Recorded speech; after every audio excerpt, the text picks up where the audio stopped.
Direttur ta' kumpanija ġie mmultat 7,000 euro għal diversi nuqqasijiet ta' saħħa u sigurtà li waslu biex f'Settembru tal-2014 ħaddiem weġġa' gravi fuq il-post tax-xogħol.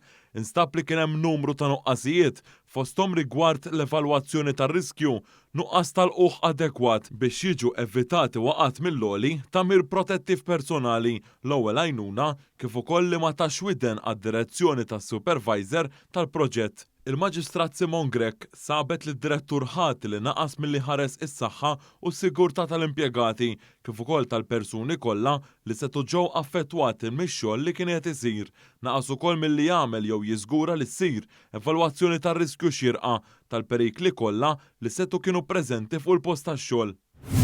Ieħor Kardaċi intbagħat 3 snin ħabs wara 13 il-akkuża miġġuba kontrih. Fl-ammissjoni tiegħu l-imputat stqar li wettaq dawn l-att ta' serqiet sabiex ikun jista' jmantni lil oħtu fl-Ukrajna wara li semet is-sottomissjonijiet kollha il-qorti ippreseduta mill-Maġistrat Donatella Frendo Dimek qiset li l-imputat wera kooperazzjoni mill-awtoritajiet investigattivi u li rikonoxxa l-iżball tiegħu.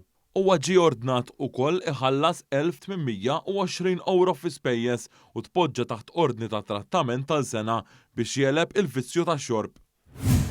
Raġel ta' 28 sena ġie kkundannat 3 snin u 9 xhur ħabs wara li ammetta li kellu droga.